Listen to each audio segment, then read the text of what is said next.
लगातार आता रहा हूं, अपने चैम्बर में भी बैठ के इंतजार किया, लेकिन अपोजिशन ने जिस तरह से बोला है और अमित शाह जी ने ये भी बात बोली कि मैं बहस के लिए तैयार हूं, उन्होंने साथ में स्पीकर को लेटर भी लिखा है और कहा है कि मैं अभी भी तैयार हूं, कल का समय है। लेकिन राहुल जी की तरफ से जो बयान आया है उस पर क्या कहेंगे? मैं सोच रही हूँ कि ये जो है देश का उपहास वो कर रहे हैं कहीं ना कहीं, चाहे आलू उगाने की उनकी बात हो, चाहे जलेबी अमेरिका में भी, हमेशा देश का उपहास करते हैं और उनके लिए हर कुछ जो है एक जोक है। पहली बार मैं देख रही हूँ कि एक पार्लियामेंट में का जो है इतना मजाक वो बना, एक ही सांस में कह रहे हैं कि हमें अमित शाह जी से जवाब चाहिए, एक सांस में कह रहे हमें अमित शाह जी से जवाब चाहिए कि ऐसा ऐसा स्टूडेंट्स के साथ उन्होंने किया कि नहीं किया। हम यहाँ उनकी बात सुनने के लिए नहीं है, फिर कह रहे हैं कि हमें जवाब चाहिए।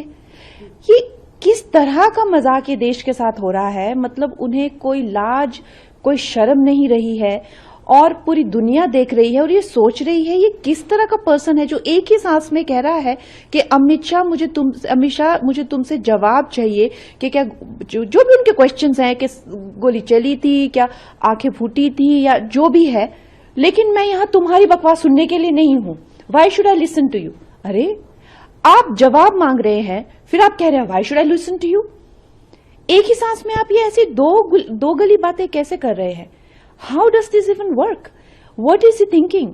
He's taking people for granted. और फिर एक बात में वो कहते हैं कि अगर उन्होंने गोली चलाने को कहा था तो मतलब वो इस बात के दोषी हुए, और अगर उन्होंने नहीं कहा था तो वो जो है इनकेपेबल है, मतलब गोली चलाने के इनकेपेबल हैं वो। तो कुछ जर्नलिस्ट ने ये भी कहा कि आप ये क्या कह रहे हैं कि इनकॉम्पिटेंट है गोली चलाने के वो, तो क्या गोली चलनी चाहिए थी बच्चों पे? तो उस पे वो जो है वो भड़क पड़े और उन्होंने जो है जर्नलिस्ट को कितना भला बुरा कहा कि तुम चूहे हो, तुम ये हो। इस तरह से जो वो अपनी भड़ास निकाल रहे हैं और इस तरह से जो वो पार्लियामेंट का अपमान कर रहे हैं, पूरे देश का अपमान कर रहे हैं, देशवासियों का अपमान कर रहे हैं। मुझे लगता है कि उनका जो है ये as a opposition leader I am 100% sure कि उनकी ये लास्ट टर्म है। उन्होंने ये भी कहा कि अमित शाह जी को इस्तीफा दे देना चाहिए। वो तो प्राइम मिनिस्टर का इस्तीफा मांग रहे हैं।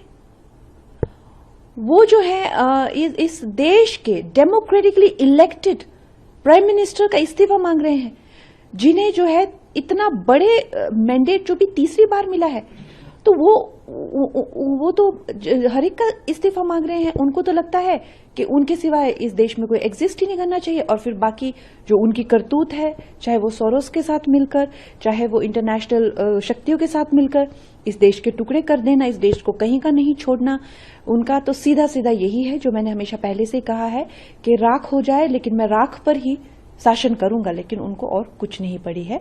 तो वो किसका इस्तीफा मांगते हैं, वो क्या चाहते हैं, उससे क्या फर्क पड़ता है जब जनता को वो मैटर ही नहीं करते हैं। ये तो उनकी माताजी हैं, इटालियन माताजी, जो जैसे तैसे करके ऑपोजिशन को जो है ठूस रही हैं कि इसी को ही ऑपोजिशन लीडर बनाना है। नहीं तो जनता तो उनको बिल्कुल भी 100 इलेक्शन वो हार गए हैं। वो कौन होते हैं, उनको किसका इस्तीफा चाहिए, उससे क्या फर्क पड़ता है। वैसे तो सड़क पे चले हुए अगर उनकी इटालियन माता जी ने ये नहीं कहा होता कि भाई इनको ऑपोजिशन लीडर बनाओ, तो उनकी क्या वजूद है।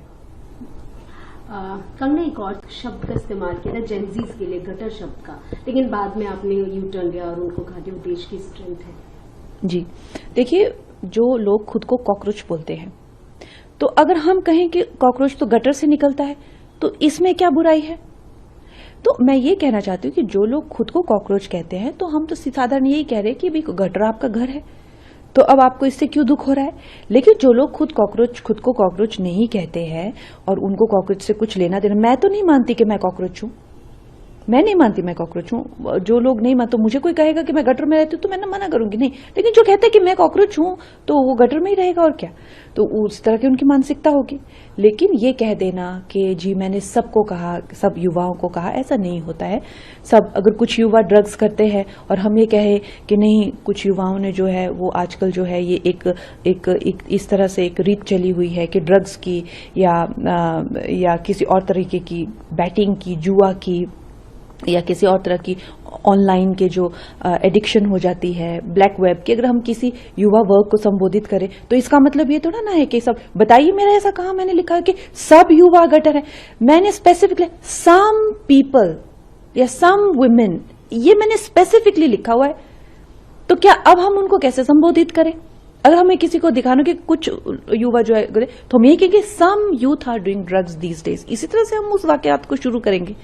तो इस तरह से दिखाना कि जी हमने सारे ही युवाओं को उसमें इंक्लूड, सारे तो कहीं भी कुछ किसी भी चीज के लिए इंक्लूड नहीं हो सकते हैं, ना अच्छाई में ना बुराई में।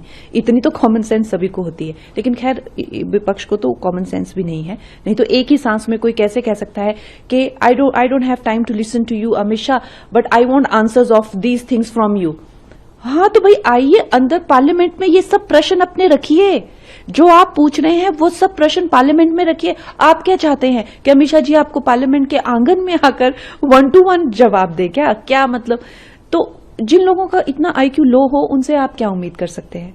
ये कैंपेन रहेगा जो हमारे गांव की जो स्कूल है पूरे देश भर में, जिनको इग्नोर किया गया इतने साल से, उन स्कूलों को ठीक करने की एक मुहिम है। आपने कहा अभिजीत ने कहा सीजन 2 आएगा, कब आएगा, क्या कुछ उसको बोलेंगे? देखिए सीजन 2 तो यही है, पूरे देश भर में आंदोलन हो रहा है ऐसे निकम्मी सरकारों के खिलाफ, निकम्मे ऑफिसर्स के खिलाफ, वही सीजन 2 है।